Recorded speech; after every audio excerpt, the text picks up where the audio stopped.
আসসালামু আলাইকুম ওয়া রাহমাতুল্লাহি ওয়া বারাকাতুহু। আপনাদেরকে স্বাগত জানাচ্ছি আইকিউআই এর আল্লাহর গুণবাচক নামসমূহ মুখস্থ করার এই ক্লাসে। সাথে আছি মুহিবুর রহমান।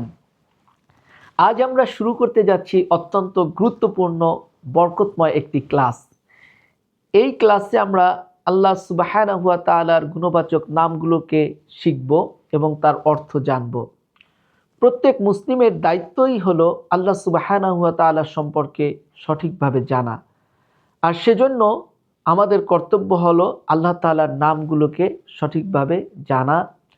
আল্লাহর নামকে জানা মানেই হলো আল্লাহকে জানা, আর আল্লাহকে আমরা যত বেশি জানতে পারবো আমাদের ঈমান তত বেশি বৃদ্ধি পাবে। তো চলুন আমরা শুরু করি। আমরা কুরআনুল কারীমে আল্লাহ সুবহানাহু ওয়া তাআলার নাম সম্পর্কে আমরা কিভাবে এই নামগুলোকে আমাদেরকে ডাকতে হবে, কেন ডাকতে হবে, সে ব্যাপারে আল্লাহ তাআলা কি বলেছেন আমরা এই আয়াতে দেখতে পাই। আল্লাহ সুবহানাহু ওয়া তাআলা বলেন, ওয়ালিল্লাহিল আসমাউল হুসনা, আর আল্লাহর জন্যই রয়েছে সুন্দরতম নামসমূহ। ফাদউহু বিহা, সুতরাং তোমরা তাকে সেসব নামেই ডাকো। ওয়াযারুল্লাযীনা ইউলহিদুনা ফি আসমাইহি, আর তাদেরকে বর্জন করো যারা তার নামে বিকৃতি ঘটায়। সায়ুজজাউনা মা কানু ইয়ামালুন, তারা যা করত অচিরেই তাদেরকে তার প্রতিফল দেয়া হবে। সেজন্য আমরা খেয়াল রাখব যে আল্লাহ সুবহানাহু ওয়া তাআলার নামগুলো মুখস্থ করতে যেয়ে যেন আমরা কোনো প্রকার বিকৃতি না ঘটাই এবং এর শুদ্ধ উচ্চারণগুলো আমরা যেন করতে পারি। সেজন্য ক্লাসকে আমরা বারবার দেখব এবং আপনারা এই নামগুলোকে মুখস্থ করার জন্য আমাদের আসমাউল হুসনা এবং আল কুরআনের দোয়া বইটিকে সংগ্রহ করবেন। সেখানে আপনারা এই নামগুলোকে পেয়ে যাবেন অত্যন্ত সবলীলভাবে সাজানো।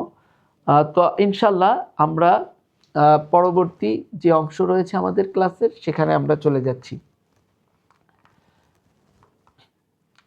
এখানে আমরা দেখতে পাই যে আল্লাহর গুণবাচক নামগুলো এখানে আমরা নিয়ে এসেছি। কয়েকটি বিষয় এখানে রয়েছে।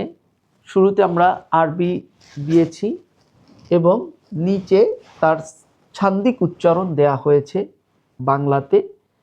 যারা আরবি পারে না তারা বাংলাটা দেখেই পড়বে, তবে অবশ্যই একজন মুসলিমের কর্তব্য হলো আরবিকে জানা, শেখা, এবং সেজন্য রয়েছে আইকিউআই এর কুরআন পড়া সহজে শিখি এবং সহজ তাজবিদ শিক্ষার ক্লাস। সেখানেও আপনাদের প্রতি আমাদের দাওয়াত থাকবে।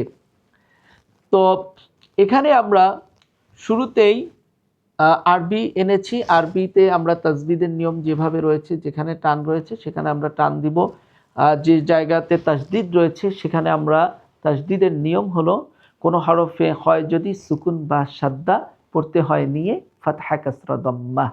হরফের উপরে সাদ্দা চিহ্ন হলে তাকে হুরুফে মুসাদ্দাহ বলে।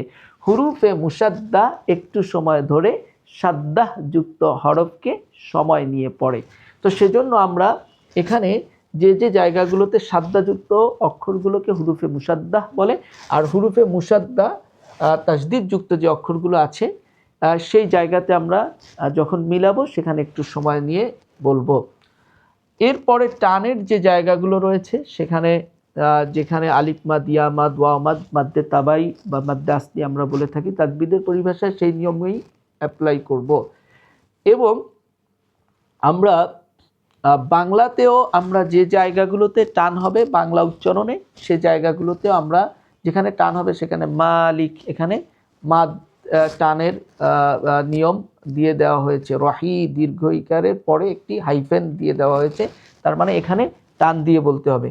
আর এরপরে রহমানু, এখানেও দেখুন টান আছে। যে যে জায়গাগুলোতে মাদ হবে টেনে পড়তে হবে সেই জায়গাগুলো। আর আমরা তো ক্লাসে আপনাদেরকে বলে দিবই যে কিভাবে আপনারা এটাকে মুখস্থ করবেন। তো চলুন আমরা মুখস্থ করার ক্ষেত্রে মনে রাখবো যে আমরা একবারেই সব নামগুলোকে মুখস্থ করব না। আমরা 1 লাইন করে শিখব, যদি বেশি শিখি তাহলে 2 লাইন করে শিখব। তা আবার 1 লাইন যখন আমার একদম ঠোঁটস্থ জড়তা মুক্তভাবে আমি পারবো, তখন আমি 2য় লাইন শিখব। তো 2য় লাইন যখন আমার একদম জড়তা মুক্ত হবে, তখন আমি 1 নম্বর লাইন 2 নম্বর লাইন পড়ব। এটা একদম ঠিক হওয়ার পরে আমি 3 নম্বর লাইন যাব। 3 নম্বর লাইন যখন একদম জড়তা মুক্ত হবে, তখন আপনি 2 এবং 1 থেকে শুরু করে একদম আপনি 3 পর্যন্ত প্র্যাকটিস করবেন, অনুশীলন করবেন। তারপরে আপনি শিখবেন হলো আবার 4, 5 এভাবে করে করে আস্তে আস্তে অগ্রসর হবেন। আমরা ধারাবাহিক ক্লাসগুলোই এখানে নিয়ে আসবো ইনশাল্লাহ। তখন আর আপনার বুঝতে অসুবিধা হবে না। ক্লাস 1, 2, 3 এভাবেই থাকবে। চলুন আমরা তাহলে মূল ক্লাসে। الرب الرحمن الرحيم المالك الرب الرحمن الرحيم المالك الرب الرحمن الرحيم المالك الملك القدوس السلام المؤمن المهيمن المتكبر العزيز الجبار এভাবে আমরা বলবো الملك القدوس السلام المؤمن المهيمن المتكبر العزيز الجبار الملك القدوس السلام المؤمن المهيمن المتكبر العزيز الجبار এভাবে আমরা যে সুর আনা হয়েছে এখানে এর উচ্চারণও ঠিক রাখা হয়েছে এবং সুরেও কোথাও যেন মাদের নিয়মে বা উচ্চারণে কোনো বিকৃতি না ঘটে সে বিষয়গুলো খেয়াল রাখা হয়েছে। অন্য অন্য জায়গাতে আমরা অনেক জায়গাতে আসমাউল হুসনা দেখি যে তারা পড়ে থাকেন, কিন্তু সুরকে ঠিক করতে যে বা সুরকে সুন্দর করতে যে তার উচ্চারণে অনেক জায়গায় বিকৃতি ঘটায়। কিন্তু আমরা এখানে যে সুরটাকে নিয়ে এসেছি বা যেভাবে দেয়া হয়েছে তাতে আপনি দেখবেন যে উচ্চারণ এবং মাদের কোনো বিকৃতি ঘটানো হয়নি। তো আপনারা এভাবে প্র্যাকটিস করলে আমরা সহজে মনে রাখতে পারবো।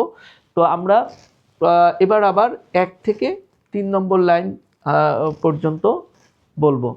আর রব্বুর রহমানুর রহিমুল মালিক الملك القدوس السلام المؤمن المهيمن المتكبر العزيز الجبار الرب الرحمن الرحيم المالك الملك القدوس السلام المؤمن المهيمن المتكبر العزيز الجبار এবার আমরা বারবার বলতে থাকবো আর রব্বুর রহমানুর রহিমুল মালিক আল মালিকুল কুদ্দুসুস সালামুল মুমিনুল মুহাইমিনুল মুতাকাব্বিরুল আজিজুল জব্বার।